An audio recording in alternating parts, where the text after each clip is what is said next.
All right, what's going on? So I'm gonna bring you what I want to say a somewhat beginner's guide to starting World of Warcraft and Dragonflight. So the biggest thing I'm gonna tell you is do the storyline first. Push through the storyline.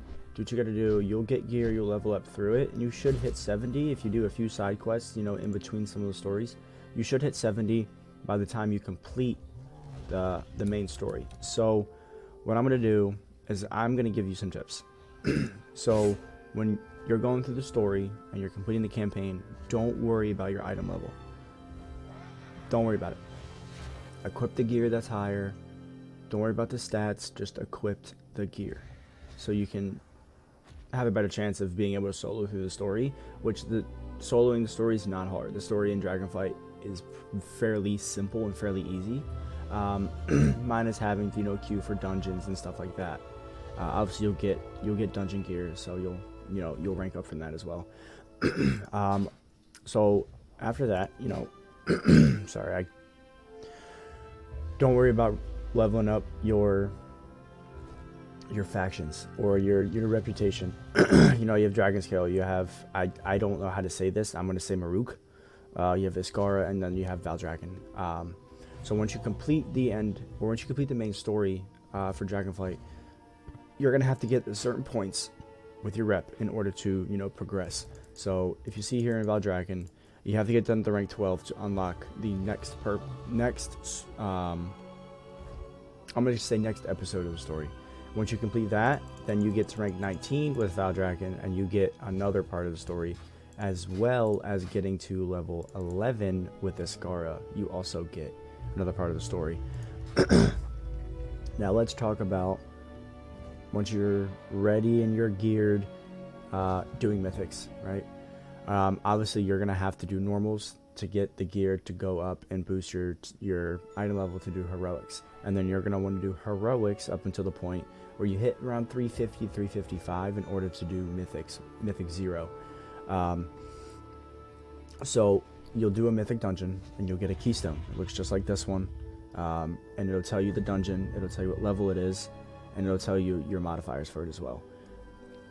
So don't worry about, the biggest thing I'm going to stress is don't worry about your item level. When you're just beginning and if Dragonflight's your first expansion, take it easy, take it slow. Learn your class. If you don't like your class, try another. DPS, tank, healer. You can do range DPS, you can do melee DPS.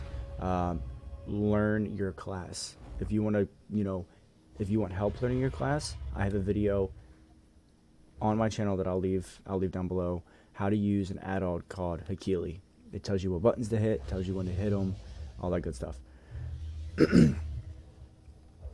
Now let's talk about crafted gear. So obviously you can craft your gear. If you're a leather wearer, you're probably going to want to pick up leatherworking and skinning as well. So you'll pick up your your spec points and you'll get all that good stuff done. And if you don't have the intention to go on the auction board and sell or go, fulfill crafting orders, I would fully max out leatherworking. And crafting in Dragonflight takes a while. So I put all of my points into leatherworking, I unlocked all the gear, and I'm able to make the full Lifebound set for leather. But the downside to that is you can only make one piece every 2 weeks prior to patch 10.0.5, I think it was. You were only able to get one spark per week. You need a spark of ingenuity to craft the purple gear, as well as Primal Chaos. Primal Chaos is fairly easy to farm. And then you'll need other things like Earth Shrine Scales, which if you don't want to craft them, you got to buy them. And they're going for 600 gold a piece right now. Then you have Resilient Leather, which is like dumb cheap. So that's just another thing for that.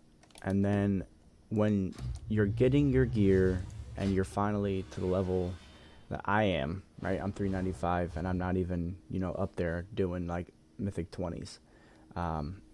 Put in crafting orders for gear that you need, mainly your necklace or your ring, necklace and ring. Two of the, in my opinion, two of the hardest sets to get. Then you just grind, really. You know, you just gotta grind. You gotta be willing to put in the work. If you're a PvPer, you know, grind the PvP, you know. But I'm gonna stress again, don't worry about your item level until you're ready to worry about your item level. When you start doing raiding, when you start doing heroic raids or mythic raids, or you start getting to super high keys, just don't worry about your item level. Play the game. So that's pretty much what I want to tell you. You know, if you're just starting World of Warcraft and Dragonflight, it can be kind of overwhelming at times. I took a really long hiatus from World of Warcraft. I came back in Dragonflight, and it sucked me back in. You know, I've played it every day, all day. So don't worry about your item level. Progress through the story. Once you complete the story, you know, raise your rep with, you know, the factions, you know, Dragonscale, Maruk, Iskara, Valdrakken. Unlock those next portions of the story to complete them. You know, if you're a lore guy, then complete them. You know, grind dungeons and heroic dungeons and mythic zeros until you can get the gear you need, you know, to be able to push. Like Ruby Life Pools level 12. Just letting you know, Ruby Life Pools is the worst dungeon in the game for mythic at all.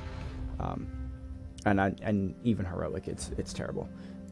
So I'll leave a link to all my socials down below, as well as my sponsors, W Energy and All Customs Keyboards, as well as my org, Regiment GG, the biggest gaming community on the internet. That's it for me. I'll see you next time.